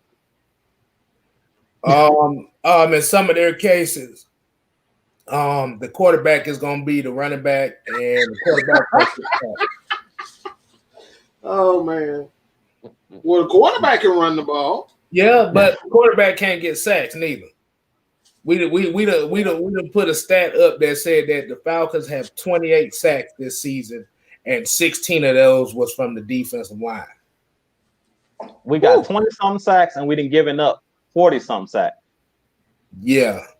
So that says that your trenches are not there yet. That said, we Charmin soft, like y'all always say. Let me say this. You said the defensive line got 16 sacks. Hold on, let me put this up. It is great. They don't even deserve Sharman. They just great value. They got a great value. All right, go ahead, Mike. Just think about this. You just said the defensive line has 18 sacks? 16 sacks. 16 sacks. Think about this. And this is going to blow a lot of people's mind when I say this. Vic Beasley had 15 and a half sacks himself in 1 year. We as a team, as a defensive line, have nine defensive linemen that's in the game. That's 9 defensive linemen that didn't play. Nine. That's absolutely atrocious. And y'all sitting up here talking about we need a quarterback. Come on, bro. Gotta stop it. Stop it. Woo. Ooh, I want y'all to hit this one up too. Ice Finesse said this one. Justin Fields is the same as Haskins, the same as Cardale Jones. Ooh, that's gonna hurt a lot of people's feelings right there. I'm a Georgia boy. I've seen Fields. I've seen him make some.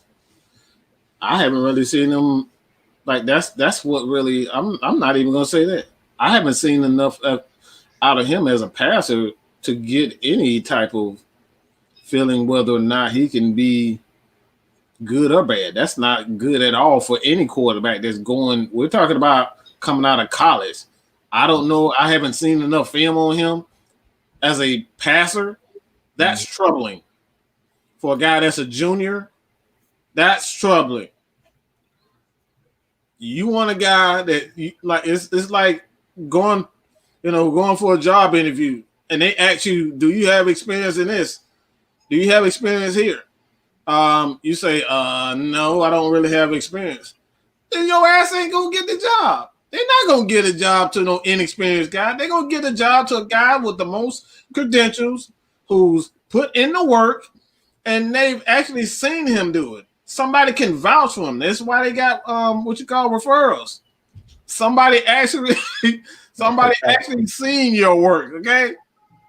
I haven't seen enough, and I'm talking about being a Georgia fan. Even at Ohio State, I haven't seen enough from him as a passer to say whether or not he's going to be a good. I'm not taking the guy that I haven't seen enough of. We're talking about to be a franchise player. Come on, bro. That's crazy. That's insane. So I got a question.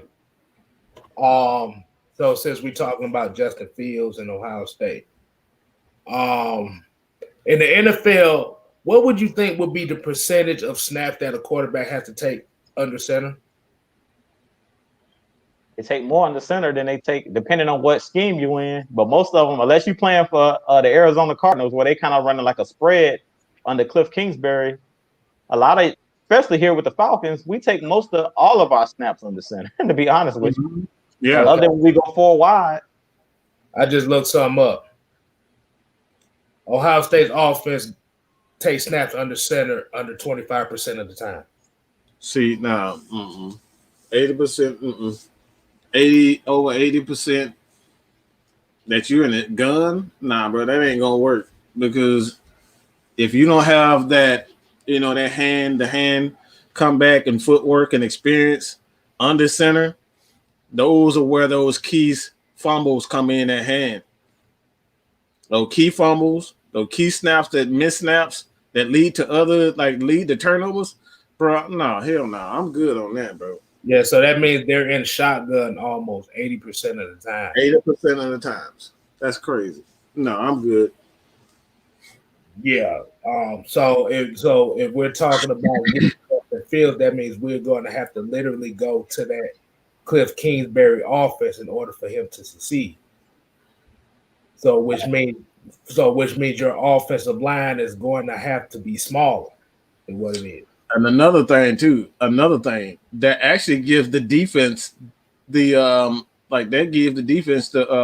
heads up. You give them the heads up on you because they know just based on the formations and what his ability, what they've shown in the past, like you're not going to get under it. So guess what? They're going to put out like they doing to Lamar Jackson right now. All they doing is just putting corners on. So what the Ravens are doing now, they just going to big sets to try. Yeah. Yeah, because all the physical. Yeah, because all the teams that are winning are not in shotgun 70-80% of the time. Mm-hmm. That you have to have a running game. I don't give a damn what quarterback you have. You ain't even, like I said, if your running game is on point, you don't have to get a Justin Fields. You don't have to get one of them top quarterbacks. If your defense is on point, like I said, and I said this on the show last night. I'm just wondering if y'all remember a certain quarterback, David Carr, right? I remember. Yeah. Do you remember that first season in Houston with David Carr? He got murdered. Yeah. He got sacked 80 times. 80 times. Damn. I forgot about that. Yeah. He didn't last too long either. Oh, man. This boy was dinking and dunking, averaging 4 yards a pass after that season. Traumatized. Yes. So the thing is, like with a young quarterback, and I'm going to reiterate this again, just so I want to make sure that I'm right. I'll make sure y'all agree with me and make sure that I'm saying the right thing. As a young quarterback, if you have a young quarterback, what are the two things that you need for a young quarterback to succeed? Well, 3 things. A running game, that's always number one. Number 1. Solid defense. Number 2. And offensive line capable of protecting. Oh, yeah. Yeah. But if you run the ball, you protect your quarterback automatically. And that's what our fans fail to realize. Like when you run the football, you're taking, that's half of those plays that your quarterback will be dropping back. Like we talked about Matt Ryan having 40 plus sacks and all of this. If you hand the ball, when we have Michael Turner, we would hand the ball to Michael Turner 30 plus times a game, 25, 30 times a game. That cuts down your sack numbers right there. You can't sack Matt Ryan if you don't got the football. Exactly. So I just want to make sure that I had the right mindset on thinking on this, because, like I said, if you're in a win now mode, a quarterback in the first now is not a win now mode. That's a win down the line mode right there. Mm-hmm. So I just want to make sure. I just want to make sure. Now I had the right mindset on this. Oh, absolutely, man. We're gonna get to these. We're gonna get to the 2-point conversion, but just want to see if everybody in the comment section, man, everybody that's watching. You guys, this is the last call for questions, man. If you guys got something that you want for us to, to speak on real quick, we can do that. But yeah, let's do this 2-point, man. I think it's been a day. It's been a year. The hell with the day. It's been a year, man.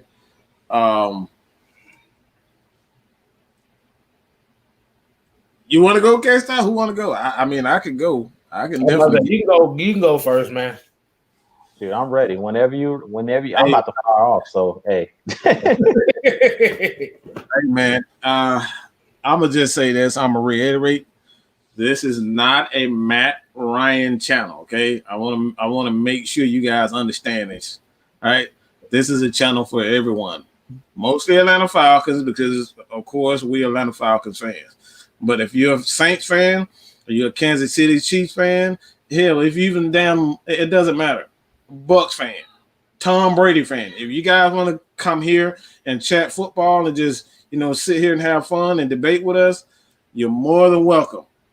But I'm going to say this also, and I'm going to make this very clear. Content creators, you got to do better, man. We got to do better, because we have a lot of people that is watching us, and whether, people in the comment section, you don't see us as somebody that, is a quote unquote celebrity. you do have, some type of influence over someone. Someone admires you in some type of way. You know what I'm saying? And I'm not saying it's no, weird way, but like somebody admires you in some type of way. You are now responsible, man. So you can't be out here sharing these damn, these narratives that are not true. You know what I'm saying? You putting out all this content out will have truth, and most of this stuff is just made up garbage anyway. No stats, no facts behind it, no truth behind it, no history behind it. You just out here just making content just to piss people off. No respect, no love for you guys, man. And like I said, man, all this clickbait crap, you're not gonna get clickbait from here. You're gonna get the absolute truth, whether you like it or not. Matt Ryan haters, you guys are more than welcome. But when you come in here being, calling people names and all that type of stuff, being overly disrespectful, that's when you get blocked from the channel. You know what I'm saying? That's the only time we block people from the channel, when you just being overly disrespectful. So everybody is welcome, man. Everybody's welcome here.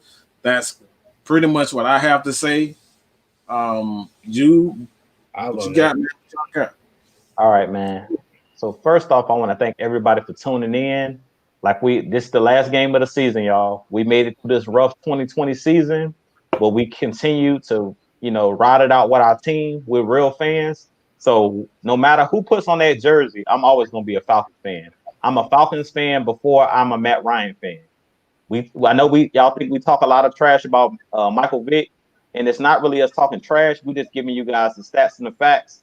I'm an Atlanta Falcons fan because of Michael Vick. I grew up in the same area in Virginia, the Hampton Roads area as Michael Vick, and I love Michael Vick. He's the main reason why I became an Atlanta Falcons. But I have to keep it real. Matt Ryan is the best quarterback to ever put on this jersey, period. He's broken all of the records. He holds all of the pass touchdown records in Atlanta Falcons history. He's top 10 in passing all time, and he's continuing to break records. So let's just give this man his flowers while he's here, while he's still playing. You never know. We all know that football is a dangerous sport. Mm-hmm. Just ask Ryan Shazier of the Pittsburgh Steelers, the linebacker that got injured. You can be in here one play, and your career can be over the next play. So let's really respect these guys. All of that beta male stuff, let's stop all of that, talking about how tough players are, because half of us couldn't even step between those white lines and play one down. So let's be real. Let's keep it real. But I just want to do something real quick. Since this became like the Matt Ryan show, since Matt Ryan's getting all of this hate, and since I was talking about your quarterback doesn't make the team, I'm going to go down the playoff teams, each playoff team, and I want you guys to tell me which one of these quarterbacks is better than Matt Ryan. If the quarterback is better, if it's questionable, I'll give you my opinion, and then I want KStlyz and Mike's opinion. Okay, so I'm in the AFC, the Kansas City Chiefs, Pat Mahomes. I'll say Pat Mahomes at this point. I'll give him the edge over Matt Ryan. Been an MVP. I'll give him the edge. What you say, KStlyz? Super Bowl MVP. Like I said, you can't knock them credentials. What you say, Mike? Matt Ryan can't knock it, man. Can't knock. Yeah, he's the guy right now. No disrespect to him. He's definitely playing the best and most dangerous. That's one quarterback so far that's better. Buffalo Bills, Kyle Allen. Is he better than Matt Ryan? I won't say that yet because I haven't seen enough out of Kyle Allen. He's having one good season. He's had a decent season last year. He's having a good season this year, but I need to see more out of him. Matt Ryan's still better than Kyle Allen. What you say, KStlyz? And I'll put this on it. If Matt Ryan was the Buffalo Bills quarterback and we swapped them out, I still think the Buffalo would still be doing what they're doing with a Matt Ryan. I think Matt Ryan would do even better in that offense. What say you? Yeah, because that's a more physical offense. So, yeah, that give Matt Ryan the edge over Kyle Allen? I do. Yeah. Absolutely.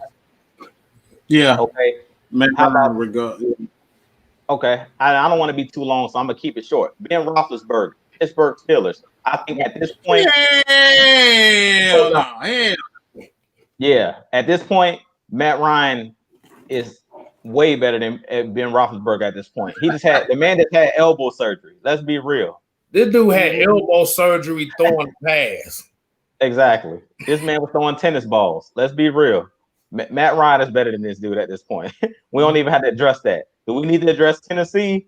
Ryan Tannehill? Come on. Matt Ryan's better than him. What y'all say? No, Matt Ryan better. Easy. Ryan Tannehill. But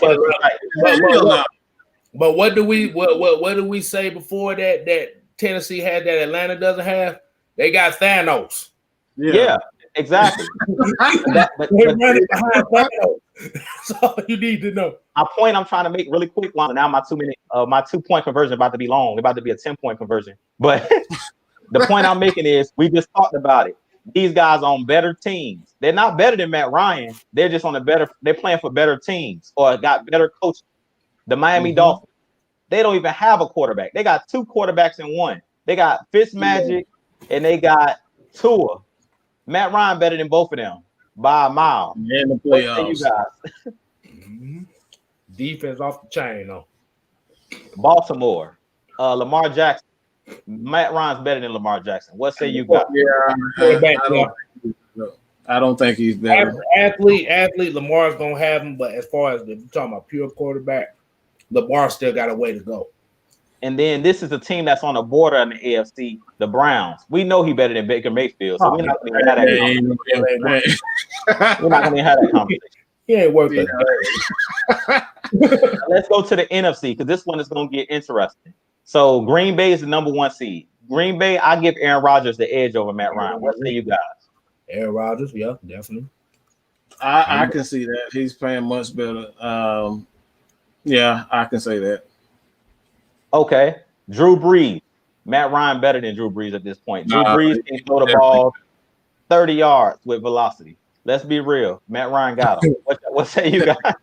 Right. That's 50-50 right there. 50-50? Okay. That's 50-50 right there. But let's keep it real. So far, the only quarterbacks we said are better, and this is the whole league we going down the playoff team. The only quarterbacks right now we said are better than Matt Ryan is Pat Mahomes, Aaron Rodgers, Drew Brees is questionable, and that's it so far. That's 3 quarterbacks. Okay, let's continue. The Seattle Seahawks, Russell Wilson. I give Russell Wilson the edge over Matt Ryan. What say you guys? I give him the edge.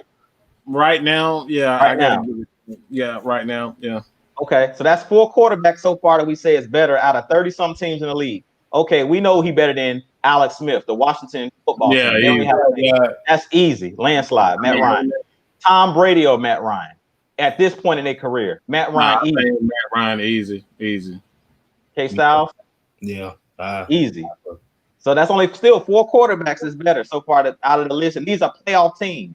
So you put, and basically what we're saying, if you swap Matt Ryan on these teams, they're still in the playoffs or even got a better record. Okay. The Rams, Jared Goff, Matt Ryan by a landslide. It's not even. I can't say it.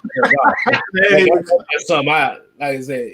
He just a play action guy. That's all I. Right. I don't really see no variety in that offense though. That's exactly. And you put Matt Ryan with Sean McVay, it's over. We've seen what he did with Kyle Shanahan. You put him with him, that's the MVP. That might be a unanimous MVP. Okay. Yeah. Mitchell Trubisky. The Bears are in the 7th seed right now. Mitchell Trubisky. That's no question. They can't even decide who their quarterback is. You got to remember, according to Falcons fans, Mitchell Trubisky is better than Matt Ryan. You have to remember that. Yeah, absolutely. Throw that in there. I want what they smoking. Exactly. And then the last team that's still in playoff contention, the Arizona Cardinals. Matt Ryan easy because Kyler Murray, he hasn't been in the league long enough. Still wet behind the ears. Breath still smelling like Similac. Easy, Matt Ryan. So we named 4 quarterbacks. Now, I don't know what the chat is saying, but 4 quarterbacks.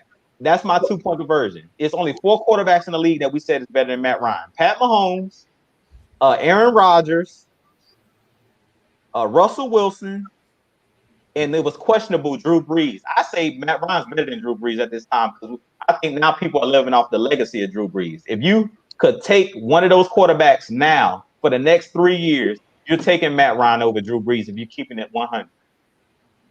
And that's my point. That's my 2-point conversion. is that we're looking at teams. We're saying that Matt Ryan is not a good quarterback. But if I just named all these playoff teams, I didn't even mention the teams that are bottom feeders that will take Matt Ryan in a hot New York minute. So these are these playoff teams will trade for Matt Ryan. If we told Sean McVay, we'll give you Matt Ryan, you give us Derek Carr, we'll do that in a hot second. Hey, I'm about to say San Francisco say they willing to get the whole damn. We know that. Remember, they already talking about putting Dan Quinn on that defensive coordinator spot. So y'all can take it. That's look. I rest my case. I just went through pretty much the whole league of playoff teams, and we just seen people telling me that Matt Ryan's not a top 10 quarterback. We just said there's only 4 quarterbacks that even are in the debate to be better than this man. 4.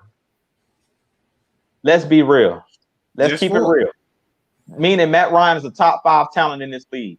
So at this point, it's no need to keep debating, keep arguing with these fans.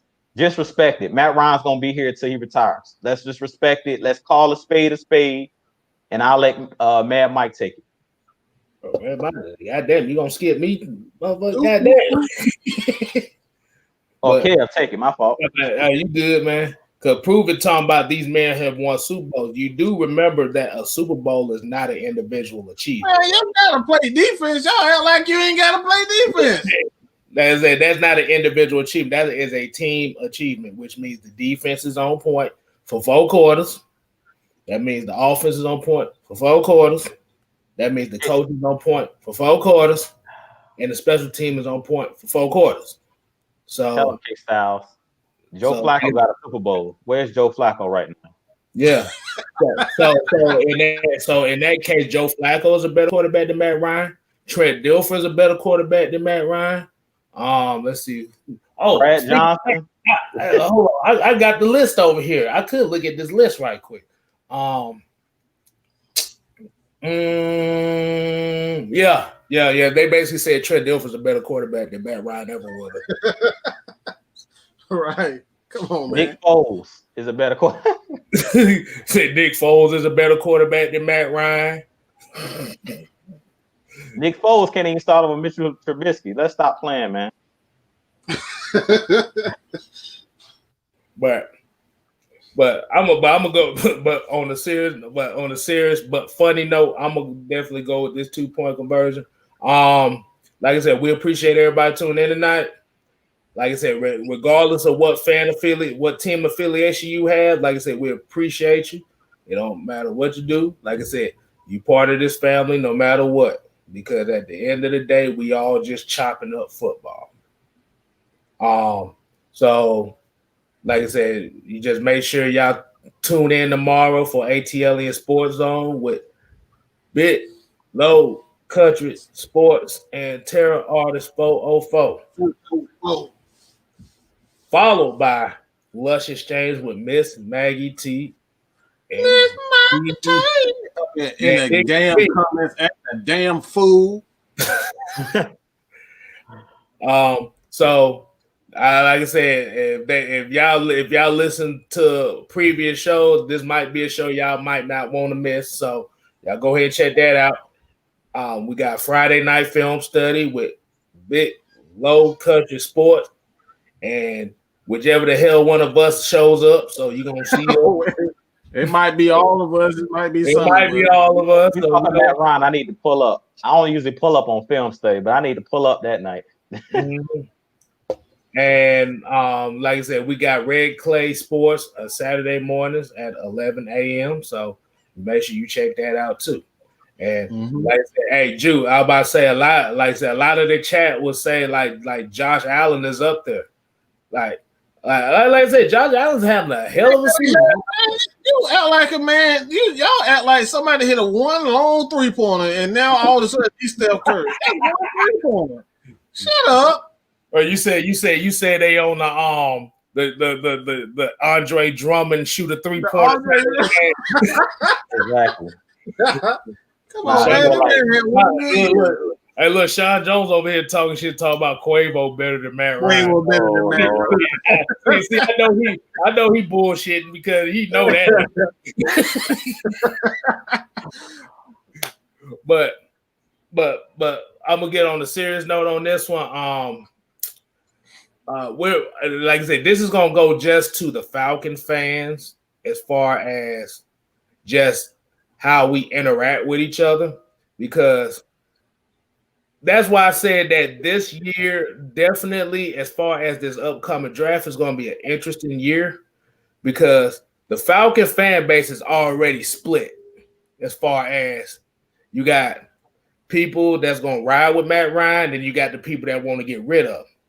But we have a situation here where we have people that want to get rid of Matt Ryan, calling people that want to keep Matt Ryan idiots, stupid, y'all don't know what the hell y'all talking about, retards, all that stuff. Or like, how dare y'all have a platform and say that Matt Ryan is good when he's terrible. So a lot of those people that I would challenge, as far as you go ahead and put your content out and say why Matt Ryan is bad and why he's terrible and why you think he's the worst quarterback Atlanta has ever had, since that's where a lot of this is coming from. The thing is, with this divisiveness that we have with this fan base, is what actually makes the Atlanta Falcon fan base the worst fan base in football, because we don't appreciate the guys that are here no matter what. Because I don't know if y'all saw that press conference that J.J. Watt had, where basically he was talking about folks that's, like I said, just doing their job and playing here for the fans and all that stuff like that. The fans he was talking about were basically the fans that was going to ride with the team no matter what the situation was. Because we have to remember, even though the Texans are 4-11, Deshaun Watson's second in the league, about second or third in the league in passing. So they passing the ball.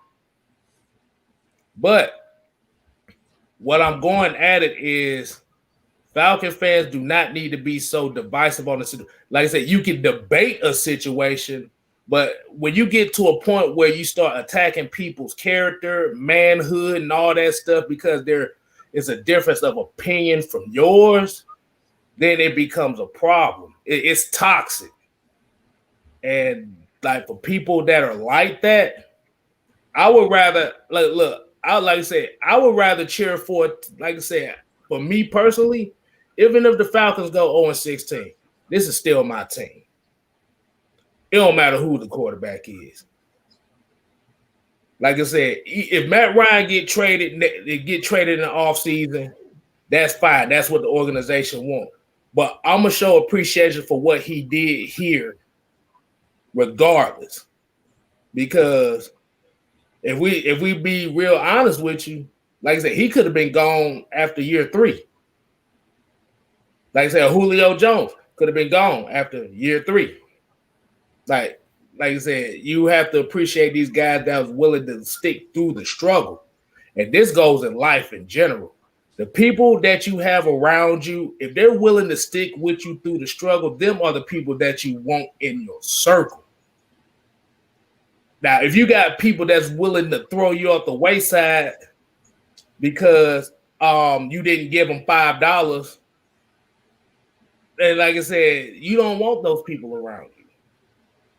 And I asked people that, and like I said, and this is a serious question that I would ask a lot of the people that be mad at Matt Ryan because he didn't deliver a Super Bowl. I about to say, y'all have parents, right? Like I say, you have both of your parents. Your parents did everything they could to make sure you had a good life. But I'm using this as an example. So they decide not to get you that Mongoose 5-speed bike. They're bad parents because they didn't give you that bike. So you have to have that mentality like that. Because at the end of the day, this is football. These players are not playing for these franchises. They're playing for their families. And I don't, like I said, beyond popular belief, like if y'all hate Matt Ryan, that's fine. But if you debate somebody, say why you don't like this quarterback. Don't just say that he sucks and he's terrible and not have nothing behind it. Have no behind it. Because now you just sound you just You sound like a hater. I'm gonna tell you straight up. I was gonna say it worse. I was gonna say you sound like a bitch, but well, I'm gonna say easy word. Sound like a hater. Yeah, that's what I was gonna use as a hater. Sound like a player hater.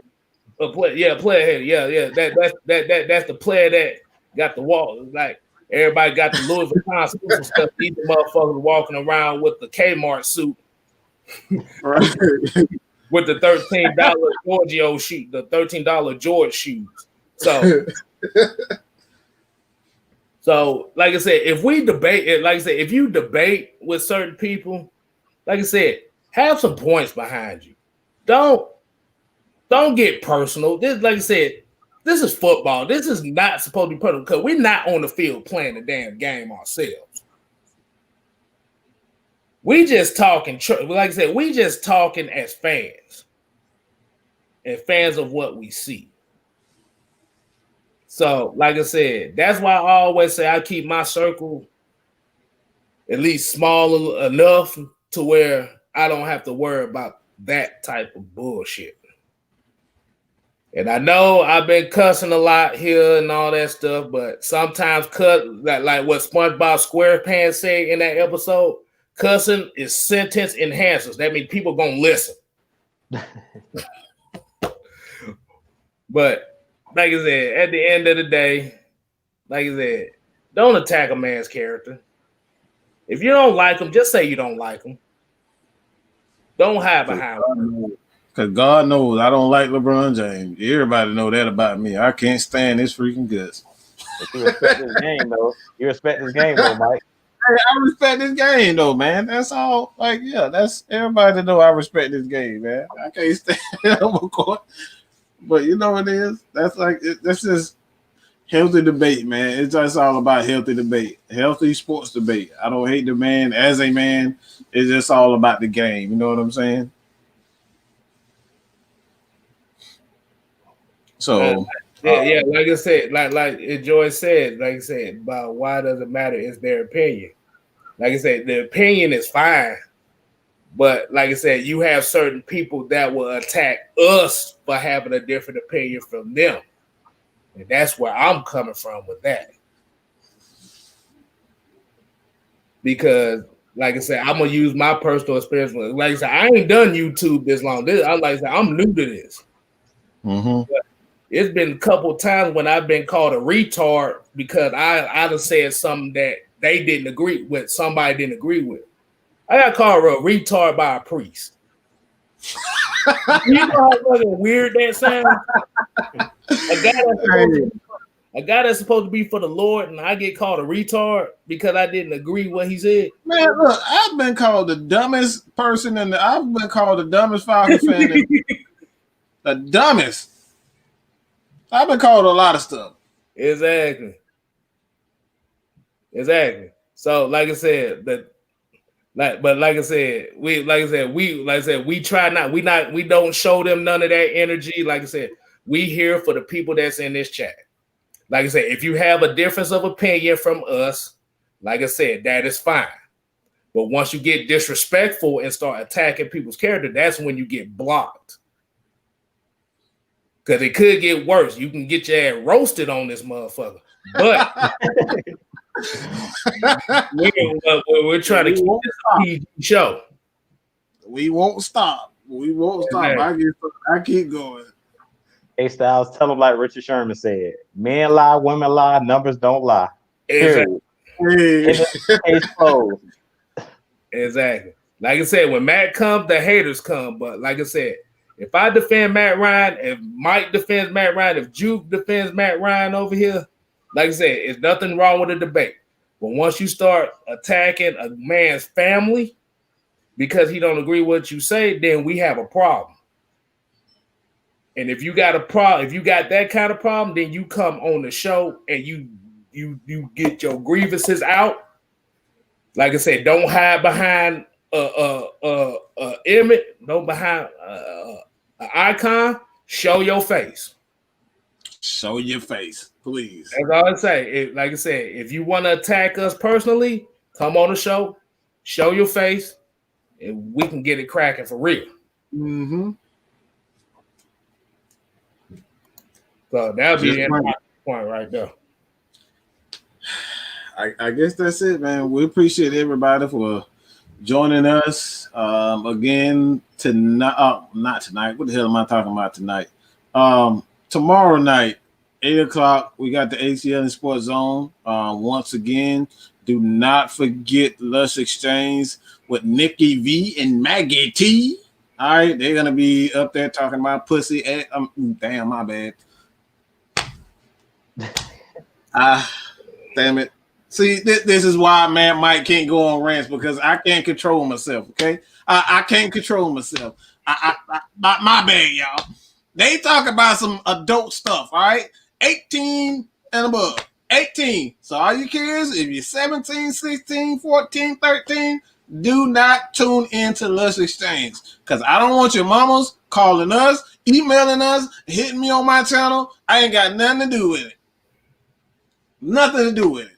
All right. So check out Lush Exchange. Miss Maggie T, man, she always doing her thing. She hiding right now. She thinks her hair nappy. She ain't got no makeup on, all that type of stuff. So she don't want to be seen today. So y'all go check out her channel. She got a channel. I think she's like at 140. Help her get through 200, man. At least for the year. The year is out, man. You already know. Jew Talk Sports. He's trying to hit that. He's trying to hit that 1,000, man. KStlyz, he's trying to hit that 1,000 too. KStlyz, he's trying to hit that 1,000. I'd be lucky to hit 6. I knew he was gonna do that. I had to set you up. But yeah, keep supporting us, man. We truly appreciate it. Like I said, man, everybody's welcome here, man. Everybody be respectful of everybody's opinion and not, that constant going back. I try not to call y'all stupid, even though y'all some dumb motherfuckers. All right, but that's all we got to say. That's all I got to say, man. That's it. Peace. Everybody be saying I look different without these glasses. I look the same. I just don't look like I got glass in front of my eyes. I got contacts on, so it's the same thing. If I ain't got no glasses or contacts on, I can't even see the screen. Hey, man.